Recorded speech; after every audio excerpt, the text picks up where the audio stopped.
entire month of January, I did something kinda insane. I posted a YouTube short every single day on a brand new channel. My goal was simple: going viral or completely lose my sanity trying. But seriously, how many views and subscribers can a new channel actually get in just 30 days? And can I somehow trick YouTube into monetizing me before my brain melts from editing? Well, grab your snack. Cancel your productivity for the next few minutes, because this is the story of how I challenged the YouTube algorithm, and it definitely fought back harder than I expected.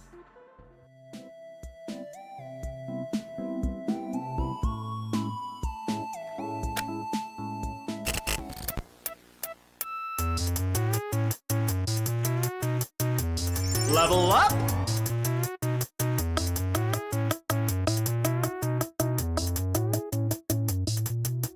I'm sure you have all seen at least one YouTube short like this one. I can't believe this happened. This is my golden play button that I got from YouTube for reaching 1 million subscribers. I was so excited. Or this one. I can't believe the grandparents watched the Minecraft movie. I am Steve. Or honestly, any of these. They are everywhere. You scroll for just one video and suddenly it's 3 AM and you're questioning your life choices. So I thought, alright, I mean, if people are watching this brain melting stuff non-stop without blinking, then why not test if I can jump on that wave too? The reasons I chose this niche are straightforward. First, it's trending like crazy. YouTube basically throws these videos at you. And second, they don't take a week to make. I don't need to edit like Mr. Beast, just need my laptop and dangerous amount of motivation. But here's the real question: can posting this kind of content in 2025 actually get you anywhere? Let's take a look at the journey. Day 1. So I made my brand new channel called Pivo Shorts. Sounds professional, right? No. Shut up! Now we can officially start the research. I found 2 channels that instantly made me question my life choices. LS Records React with 17,000 subs and LS Records Studio with over 300,000. Like bro, how do you even have time for 2 successful channels? Anyway, this guy made the most popular Squid Game short with over 20 million views. I watched his most viral and least viral ones, you know, for the research, not jealousy. After hours of note-taking, pausing, and rewatching, I realized one thing: trends are gold. So for day 1, I decided to hop on a Squid Game trend, because who doesn't love traumatizing childhood games with a chance of instant death? Perfect for YouTube shorts, right? With that said, I made a simple scroll-stopping short inspired by the legends themselves and posted. Don't worry, it didn't happen that quick. But at the end of day 1, we had a new channel started, 300 views, and 7 new subscribers. Not bad for a dude who still forgets to drink water while editing. Day 2! Oops, sorry. Day 2 was supposed to change everything. Spoiler alert, it did. Just not the way I expected. I posted my second short, but this time with a fresh 11 Labs voiceover and blending Squid Game to the classic reaction method. You know the style where someone reacts to literally anything and somehow gets a bajillion views? Yeah, that one. Editing took 3 whole hours in CapCut. At this point, CapCut should honestly mail me an employee of the month certificate, I guess. Anyway, after about 20 hours, I checked the stats and 113 views only? Not bad, right? Actually bad. That's basically 1 view every 10 minutes if my math and mental health are still functioning. And out of nowhere, boom, it jumped to 800 views. I'm like, okay, that's good. Until I look at my first video casually chilling at 14,000 views. Damn. Still, we're up to 46 subscribers now. Slowly but surely, the empire of Pivo Shorts is rising. Next up on my list was researching what people missed in Squid Game. My competitors kept posting these videos like, here's what this dumbass didn't actually do. Wait, they didn't say dumbass, I was kidding. And for some reason, they were blowing up. And honestly, it made sense. Everyone loves finding out what they overlooked, right? It's pure FOMO. Anyway, that day I was a little busy, so I just borrowed the entire idea. Let's be honest, I straight up copied the whole thing, changed the intro a bit, added some commentary, and published it. And then waited. And waited. And waited. I swear it felt like a whole decade passed before it got any views. By the end of day 3, we had learned an important lesson. No copies, and also we got a few additional subscribers from previous video. Yay, I'm happy. Day 4. At this point, I was starting to realize something. Going viral is basically trying to catch a chicken with a butter on its feet. Possible? Maybe. Easy? Absolutely not. So for day 4, I decided to switch things up. No competing competitors. Today, I wanted to make something that felt like me. I picked a trending format, but editing took way longer than I expected. Every time I finished a clip, I found another thing that definitely needs fixing. Finally, I posted a setback, refreshed the page like a man with trust issues. Views were slow, painfully slow, but at least they were moving, unlike day 3 where the video was basically in a coma. By the end of the day, I didn't get thousands, but I got enough to feel like, okay, maybe I can actually do this. Small wins count. Day 4, confidence slightly restored. I think the channel looked like it was growing, but behind the scenes, something weird kept happening. Every single short I uploaded followed the exact same pattern. Hour 1 and 6 silence, like actual silence, and hour 6, boom, the video suddenly wakes up like it just smelled breakfast. Views flying in out of nowhere, and then flatline either at 10,000 views, 15,000, 25,000, and even 1,000. No in between, no explanation, just dead. It was like YouTube was teasing me. Here, take some views. Okay, that's enough. Calm down. But then I noticed something. The short where the legends reacted to this video, that one performed better. And I thought, hold on, maybe this is it. Because people are nosy by nature. If there is a reaction on screen, they will watch it again just to see if they missed something. I even caught myself rewatching it like a clown while editing. That's when I knew this might actually cook. And yes, the curse struck again. Hours of nothing, then random spike. And then flatline.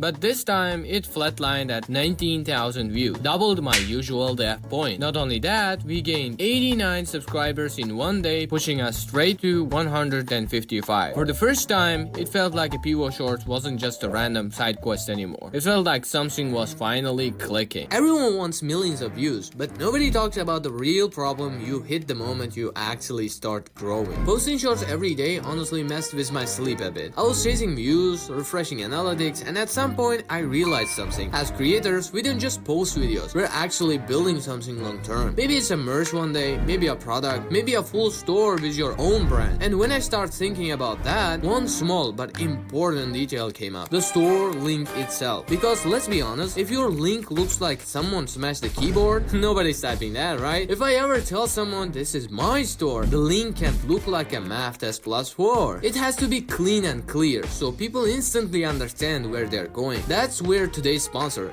.store, comes in. It's a domain made specifically for creators and businesses that sell online. Instead of using a generic domain, you can literally have something like your name.store. Simple, clean, and easy to remember. When a link looks clear, people trust it more and more likely to click. And more clicks naturally mean more potential sales. Big creators like Mr. Beast, Zach King, and even iShowSpeed are using .store domains already because they know small branding details matter. If you're a creator who's selling or even just planning to, it's definitely something worth considering. The link's in the description. Think ahead, your name, your store.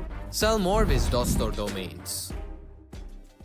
Day 6, and honestly, I'm not proud of this one. I posted another Squid Game video I found on Instagram, slapped my own commentary, and thought, yeah, this one's gonna blow up. Spoiler, it didn't. Not even close. For the first 10 hours, it got about as much attention as a sandwich in a dessert. So I panicked and decided, let's post another video today. Maybe YouTube just needs options. And guess what? Both videos finally decided to show some life at the same time. They climbed to around 15,000 views each, then flatlined again.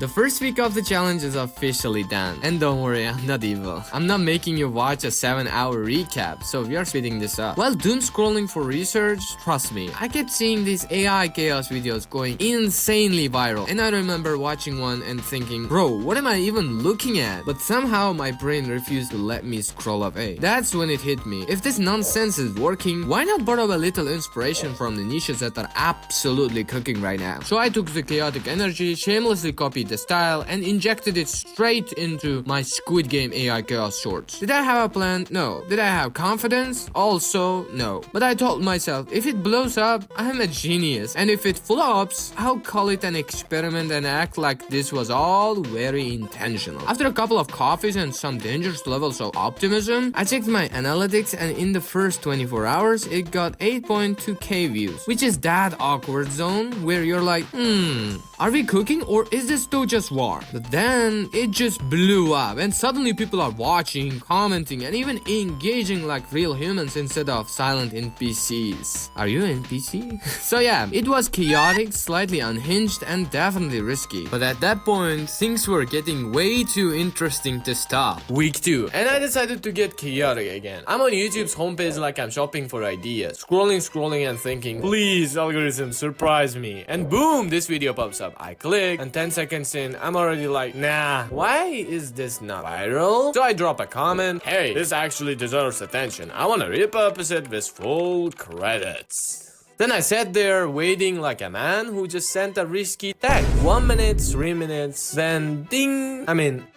They replied, THX. Exclamation mark. Not thank you, not sure, not go ahead, just THX. But hey, in YouTube language, that's basically a marriage proposal. So I took it as a yes. Right after I hop on Instagram and find a hook so good, it could wake up someone who's been asleep since 2014. Now I'm hyped. I opened my vital toolbox, the same one I've been building for months. Hooks, templates, effects, everything. And a lot of people keep asking me, bro, where do you keep all this stuff? So I finally put it all in one place. On Felixy Friends community. Anyway, I grab the tools I need, mix everything together, and cook that short like Gordon Ramsay with a deadline. And that video hit 6 million views in just 5 days. Yeah! Week 3.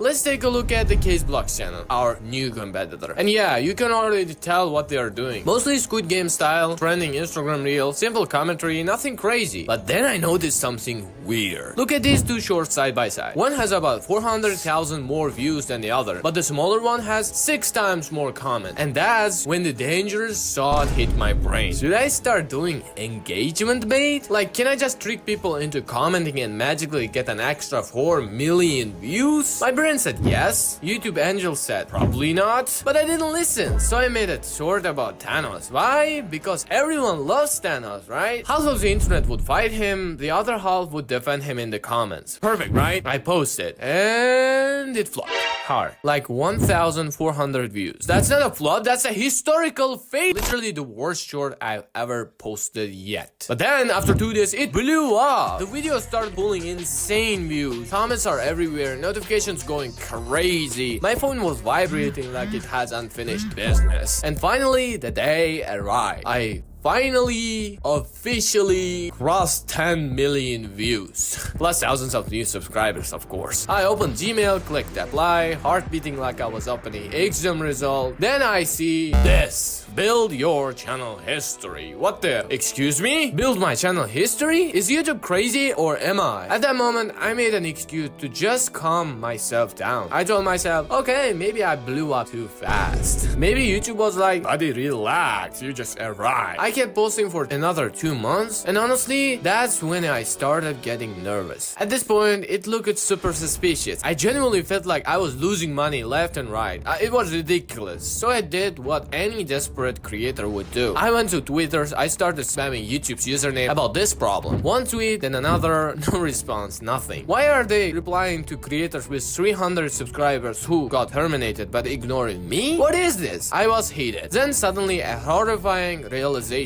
hit me. I posted everything from a private Twitter account. At that moment, I was like, yep, I deserve whatever YouTube gives me. So I quickly made my Twitter public, reposted everything, and hoped YouTube didn't see how dumb I was. And then I finally got response. They said, we understand how important this is. We are sending you a DM with the next step.